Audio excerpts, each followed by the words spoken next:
আপনাদেরও একই পরিণতি হতে সময় লাগবে না।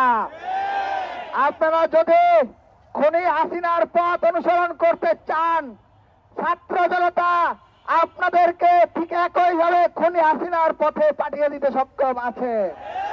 প্রিয় ভাইরা, আমাদের কথা সুস্পষ্ট। আমরা যখন আওয়ামী লীগ সহ 14 দল এবং গণহত্যার সহযোগী, ফেসিবাদের সহযোগী সকল রাজনৈতিক দলগুলো নিষিদ্ধের দাবিতে আন্দোলন করেছিলাম, সেই আন্দোলনের পরিপ্রেক্ষিতে ইন্টারিম গভর্নমেন্ট ঘোষণা দিয়েছিল আওয়ামী লীগ, ছাত্রলীগ সহ তাদের সকল সহযোগী সংগঠনের কার্যক্রম নিষিদ্ধ। জাতীয় পার্টি 14 দল এরা আওয়ামী লীগের সহযোগী সংগঠন ছাড়া আর কিছুই নয়। সুতরাং যাদের কার্যক্রম নিষিদ্ধ তাদের নির্বাচনে অংশগ্রহণ করার কোনো সুযোগ নাই।